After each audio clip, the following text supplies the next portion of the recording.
ఆ డాగు 4 రోజుల తర్వాత మళ్ళీ తిరిగి రావడం, అది ఏదో చెప్పాలనే ఉద్దేశంతో ఏదో ఉంది అని దాని తర్వాత ఆ కుక్కకి మేము అది ట్రాకింగ్ కూడా కట్టాం.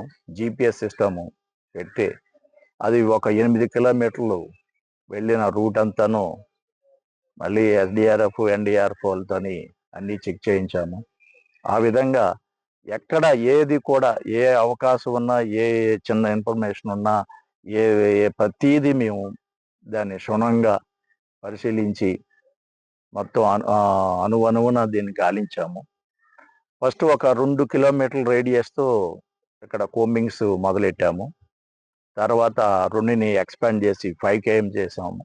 అప్ టు 20 కేఎం వరకు ఈ చుట్టుపక్కల ఉన్న గ్రామాలన్నిటిని మేము ఎన్యూమరేషన్ చేసి, కోంబింగ్ చేసి, ఈ పాప మిస్ అయినటువంటి ఆ పాప ఆచూకీ కోసం చేస్తూనున్నాం. ఇప్పుడు కూడాను సర్చింగ్ పార్టీస్ తిరుగుతున్నాయి. అలాగే ఈ టెక్నాలజీ వాడుతున్నటువంటి ఆ టీమ్స్ కూడాను మరి సిడిఆర్ అనాలిసిస్, టవర్ డంప్స్ వాటిలపై కూడా చేస్తున్నాం. రెండోది ఫారెస్ట్ డిపార్ట్మెంట్ వాళ్ళు కూడా మేము తీసుకొని ట్రాపింగ్ కెమెరాస్ పెట్టాము. ఆ day and night drone visuals కూడాను తీసుకోవడానికి డ్రోన్స్ కూడా ఆపరేట్ చేస్తున్నాము.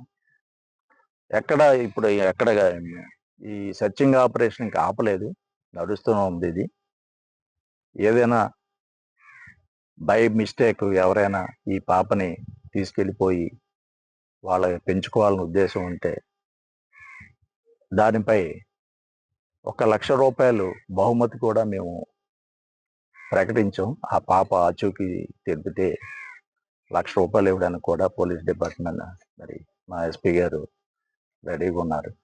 అది కూడా ఇప్పుడు చాలా మంది ఫోన్లు చేస్తున్నారు, పలానా చోట మేము చూసాము, ఇవి చూసాము అని.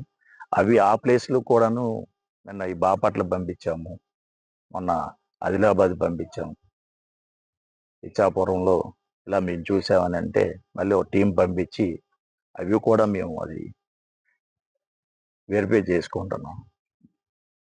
కాబట్టి మీ మీడియా ద్వారా ప్రజలకు మేము చెప్పేది ఏంటంటే ఏదైనా ఆచూకీ ఉంటే తెలియజేయండి. అంతేగాని ఈ పుకార్లు ఇవన్నీ నమ్మకండి దయచేసి. శుద్ధ శక్తులు లేవు, ఇక్కడ నరబలు లేవు, ఏవి లేవు. అంతా ఎంత మనం సాంకేతిక పరంగా ముందుకు వెళ్తుంటే